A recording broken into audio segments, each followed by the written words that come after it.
యాజ్ఞవల్క్య గీత 7వ భాగం 21-12-25 షష్ఠాధ్యాయం ప్రాణాది వాయు కథం ప్రాణవాయువు మొదలైన వాటివి.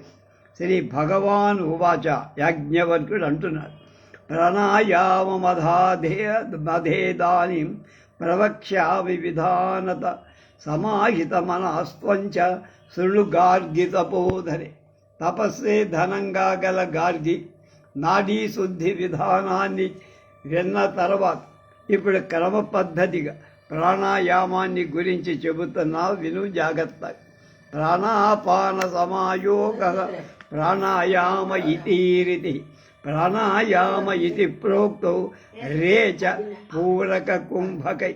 ప్రాణ అపాన వాయువుల కలయికే ప్రాణాయామం. ప్రాణాయామం రేచక, పూరక, కుంభక రూపాల్లో వర్ణత్రయాత్మకా ఏతే రేచ పూరణ కుంభకా. స ఏవ ప్రణవ ప్రోక్త ప్రాణాయామశ్చ తన్మయ. ఈ రేచక, పూరక, కుంభకాలు మూడు అక్షర స్వరూపాలుగా అదే ప్రణవమనిగా చెప్పబడి, ప్రాణాయామం ప్రణవము యొక్క స్వరూపమై. ప్రణవం అంటే ఓంకారంలో అకార, ఉకార, మకారాలు ఉన్నాయి.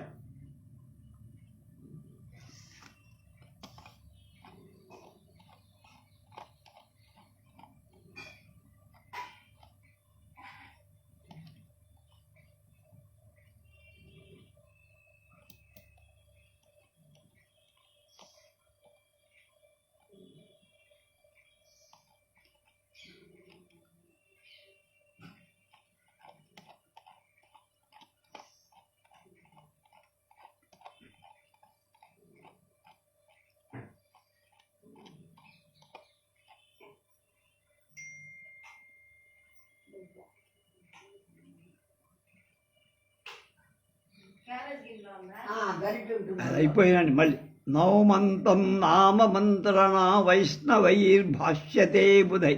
యద్వాసమభ్యసే శూద్ర లౌకికం విధిపూర్వం. శూద్రుడు విద్వాంసులైన వైష్ణవుల చెప్పబడి నమః అనే పదం చివరగల భగవన్నామ మంత్రాన్నైన గురువు ఉపదేశించే నియమాలను బట్టి జపించాలి. ఆ సంప్రదాయాన్ని అనుసరించే ఇవాళ కొందరు వైష్ణవులు శిష్య సంచారానికి బయలుదేరి కోరిన వాళ్ళకి మంత్ర ఉపదేశాలు ఇస్తూ శిష్యులచే బహూకరింపబడుతారు. ఇక్కడ వైష్ణవ శబ్దం ఉపలక్షణం. అలాగే శైవులు, శాక్తేయులకు కూడా.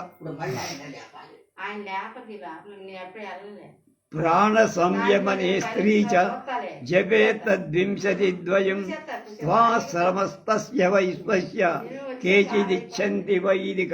స్త్రీ కూడా గురువు చెప్పినట్లుగా మంత్రాన్ని ప్రాణాయామ కాలంలో 40 మార్లు జపించాలి.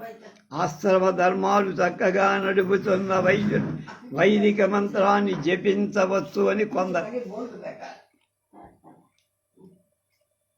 సంధ్యయో ఉభయోర్నిత్యం గాయత్రా ప్రణవేనవ. ప్రాణ సంయమనం కుర్యాత్ బ్రాహ్మణో వేదపారగ. వేదాలు చదివిన బ్రాహ్మణ్ ప్రాతఃసాయం సంధ్యాకాలాలు గాయత్రితో కానీ ఓంకారంతో కానీ ప్రాణాయామం చెయ్యాలి. నిత్యమేవం ప్రకుర్వీత ప్రాణాయామాంస్తు షోడశ. ఇది అభిశృణుహితం మన్యామత్య పురం చ అహరహ కృత. ప్రతిరోజు 16 సార్లు ప్రాణాయామం చెయ్యి. నా చేత చెప్పబడే హితాన్ని స్థిర చిత్తంతో విను. అలాగే ప్రతిరోజు చేయబడే ప్రాణాయామం మనుష్యుల్ని పవిత్రం చేస్తుంది. ప్రియం అంటే తాత్కాలికమైన తృప్తి. హితం అంటే ఎప్పటికీ తృప్తి ఇవ్వకపోయిన తర్వాత క్షేమ కలిగించే. అప్పటికి తృప్తికి ఇవ్వకపోయిన తర్వాత క్షేమాన్ని కలిగిస్తుంది. ఋతుత్రయాత్ పుంసవత్యేనం జన్మాంతర కృతాదఘాత్. సంవత్సరాత్ బ్రహ్మహాపి తస్మాన్ నిత్యం సమభ్యయేత్. 6 నెలలు ప్రాణాయామం కనుక చేస్తే జన్మాంతరం పూర్వజన్మలు చేసిన పాపకర్మాలు నశింపచేసి పవిత్రులను చేస్తుంది. 1 సంవత్సరం ప్రాణాయామం చేస్తే పంచమహాపాతకులలో ఒకడైన బ్రహ్మహత్య చేసినవాడు పవిత్రుడు అవుతాడు. కానీ ప్రతిరోజు ప్రాణాయామం చెయ్యాల్సిందే. బంగారం దొంగిలించినవాడు, కళ్ళు తాగినవాడు, బ్రాహ్మణుని హింసించేవాడు, గురు భార్య సంగమం చేసేవాడు, నైలుగురిలో చేరినవాడు పాతకుడు వాడు. యోగాభ్యాసరతాస్తేయం స్వధర్మ నిరతాశ్చయే ప్రాణ సంయమనేనైవ సర్వే ముక్తా భవంతి. ఎవరు తమ వర్ణాశ్రమ ధర్మాలు ఆచరిస్తూ యోగాభ్యాసం చేస్తూ ఉంటారు వాళ్ళంతా ప్రాణాయామం చేతనే ముక్తులు అవుతారు. అంటే సంసార బంధం నుంచి విముక్తులు. బాహ్యదా పూరణం హాయు హృదరే పూరకోహి సంపూర్ణ కుంభక ద్వారా ధారణం కుంభకో భవే. వెలుపల నుండే గాలి నాసికారంధ్రం ద్వారా కడుపులోకి పీల్చడం పూరకం. జలంతో నిండా ఉన్న కుండల వాయువు పైకి పోనీయ కడుపులోందే ఉంచుకోవటం కుంభకం.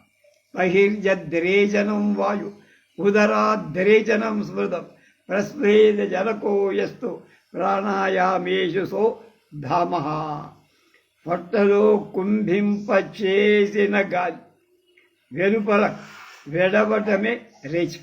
ప్రాణాయామం చేసేయడం చెమట పట్టితే ఆ ప్రాణాయామములో తక్కువైందిగా చెప్పబడి, అంటే దానికి లీస్ట్ అన్నమాట.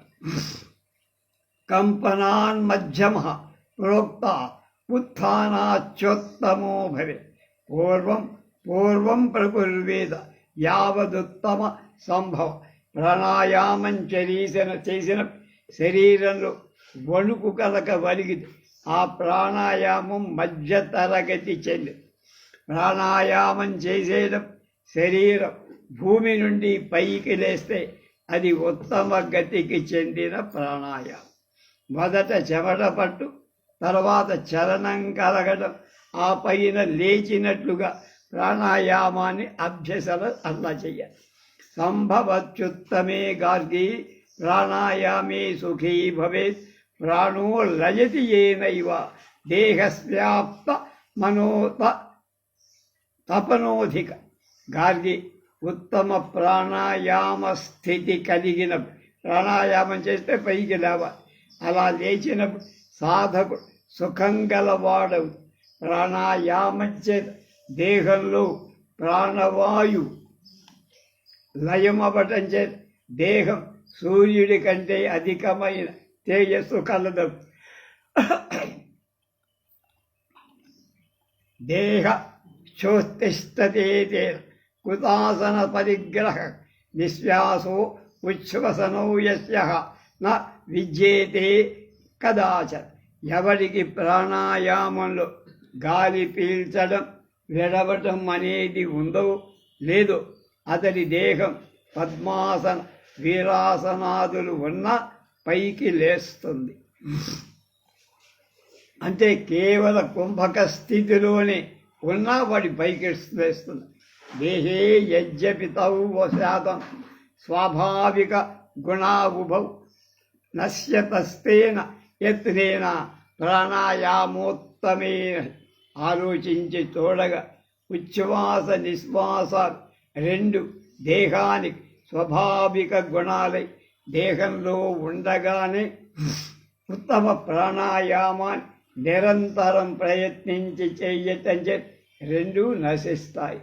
తయోర్నాశే సమర్థస్య కర్తుం కేవల కుంభక రేచకం పూరకం ముక్త్వా యదస్మిన్ వాయుధారణ ప్రాణాయామోయ నిత్యుక్త సవై కేవల కుంభక రేచేనా పూర్యనా కుర్యా సతై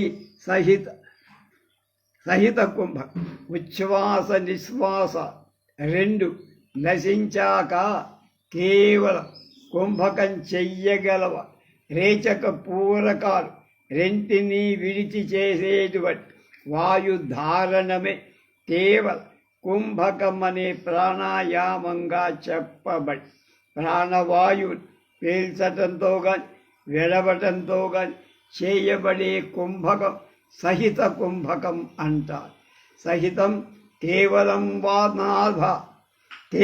నాథ కుంభకం నిత్యమభ్యసే యావత్ కేవల సిద్ధిస్యా తావ సహితమభ్యసే.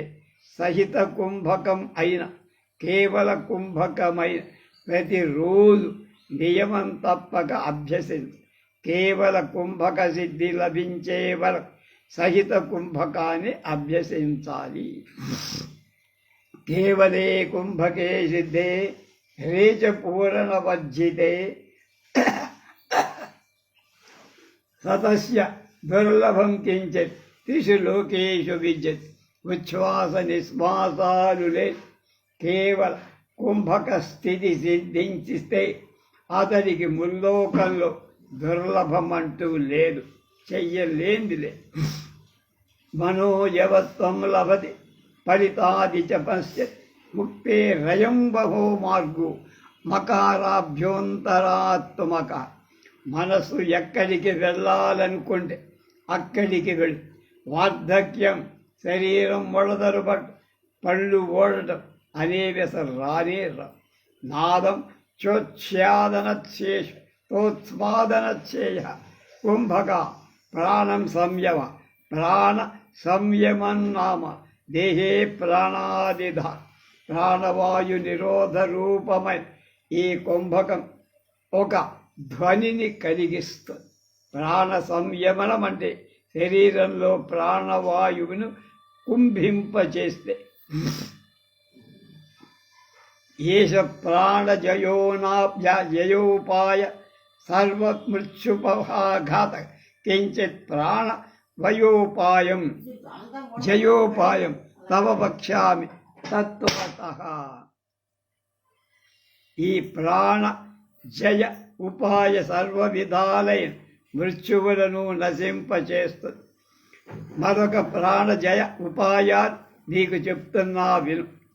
బాహ్యత్ ప్రాణ సమాకృష్య పూరయత్వోదర స్థితం నాభిమధ్యే చ నాసాగ్రే పాదాంగుష్టే చ యత్నతః. ధారయే మనసా ప్రాణం సంధ్యాకాలేషు సర్వదా సర్వరోగ వినిర్ముక్తో జీవేద్యోగి గతక. ఎప్పుడు సంధ్యాకాలం వెలుపల నుండి ప్రాణముని లోపలికి పీల్చి కడుపులో నింపి మనస్సుతో కూడా నాభిమధ్యంలో ముక్కు చివరలో కుడి కాలి బొటన వ్రేలు ప్రాణవాయువు ధరిస్తాడు. ఆ ఏ విధాల రోగాలునే క్రమంగా చాలా కాలం జీవిస్తారు. అనగా 3 చోట్లలో ఏకకాలంలో ప్రాణం నిలబడగా ఒక్కొక్క చోట ఒక్కొక్కసారి. నాసాగ్రే ధారణం గార్గి వాయోర్విజయ కారణం సర్వరోగ వినాశస్య నాభిమధ్యేతు ధారణ. గార్గి ముక్కు చివర వాయు ధారణ చేసి వాయువుని జయించినవ. నాభిమధ్యంలో ప్రాణవాయు ధరించటే సర్వరోగాలు పోదు. శరీరం లఘుతాం వ్యాధి పాదాంగుష్టేతు ధారణ జిహ్వాయం వాయుస్వారోప్య యప్పివే సతతం నర శరమదా హౌనతస్తాస్య అనస్యంతి వ్యాధయస్తద సంశయో బ్రహ్మకారేణ వాయుమాకృష్య యప్పివేత్ త్రిమాసా తస్య కళ్యాణి జాయతే వాక్ సరస్వతి షణ్మాసాభ్యాసన యోగేన మహోరగై ప్రముచ్. కళ్యాణ గుణవంతురాలైన గార్గి కాలి బొటన వ్రేలిలో ప్రాణవాయు ధారణ చేస్తే శరీరం తేలిక. ఎవడు నాలుకలో ప్రాణవాయువును ధరించి దాన్నే పానం చేస్తే వాడికి దాహం రాదు, వ్యాధులు నశిస్తాయి. ప్రాతకాలంలో సాయం మధ్యాహ్న కాలంలో ప్రాణవాయువును ఆకర్షించి ఎవడు పానం తాగుతాడు వాడికి 3 మాసాలకి పరిశుద్ధమైన మంచి వాక్కు లభిస్తుంది. అంటే వాక్శుద్ధి. 6 మాసాలు అభ్యసిస్తే కుష్ఠు మొదలైన వ్యాధులు. బ్రహ్మ ముహూర్తంలో రాత్రేశ్చ పశ్చిమేయామి ముహూర్తో బ్రహ్మ ఉచ్యతే. రాత్రి 4వ జాములో 2 గడియలు ముహూర్తం అనగా 2 గడియలు. గడియకు 24 నిమిషాల లెక్కన 2 గడియల్లో ఆ జాముల్లో కనుక చేస్తే అన్నీ నశిస్తాయి, దెబ్బలన్నీ పోతాయి. ఆత్మాన్యాత్మానమారో కుండల్యాం యస్తు ధారయేత్ క్షయరోగా ఉదయస్తస్య నశ్యంతి రోగాదయస్తస్య నశ్యంతి చ పరేవిదు. ఎవడు జీవాత్మ పరమాత్మలో లగ్నం చేసి ప్రాణవాయువు కొండని గదో ధరిస్తాడు వాడికి క్షయరాది రాదు. జిహ్వయ వాయుమానీయ జిహ్వమూలే నిరోధయత్ యపిరేదమృతం విద్వాం సకలం భద్ర. నాలుకతో ప్రాణవాయువును ఆకర్షించి కొండ నాలుక కింద భాగం నిరోధి ఎవడు అమృతపానం చే వాడు సమస్త శుభాలు. ప్రాణవాయు జిహ్వాగ్రం మీద నిరోధించడం చే అమృతం వంటి పదార్థం సహస్రాలలో బయలుదేరు. ఈ సందర్భాన్ని పతంజలి యోగ శాస్త్రంలో కంఠ కూపే క్షుత్పిపాస నివృత్తిగా జిహ్వ మూలాల్లో కింది భాగా కంఠంలో నూతిలాగా గుండ్రంగా ఉండే ప్రదేశం. ఆ ప్రదేశంలో ప్రాణవాయు నిరోధిస్తే ఇక ఆకలి లేదు, దప్పి. ఆత్మనాత్మానమిడయ సమానీయ భువోంతర పివేజ్జస్తి సకా దశాకారం వ్యాధిభిస్సముచ్యతి. భూప్రదేశంలో ఇడ అనే నాడితో ఎడమ ముక్కుతో గాలిని పీల్చి జీవాత్మ పరమాత్మలో లగ్నం చేసి ఎవడు అమృతపానం చేస్తా వాడి సకల వ్యాధులు తొలగిపో. నాడిభ్యాం వాయుమారో నాభౌచ తుంద శాస్త్రి గతిగా నభ్యతేజ్జస్తు వ్యాధిస్స నుముచ్చి.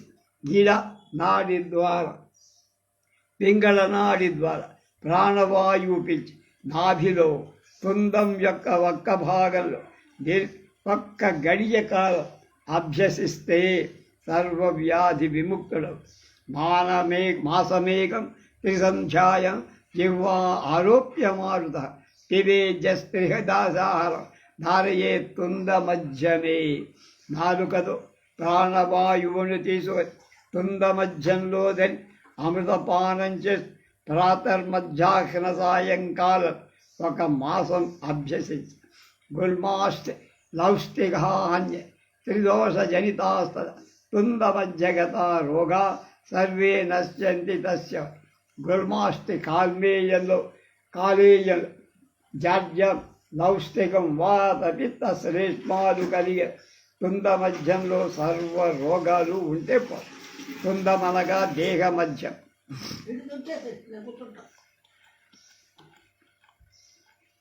మిగతాది రేపు ఒకసారి మీరు కూడా లేస్తే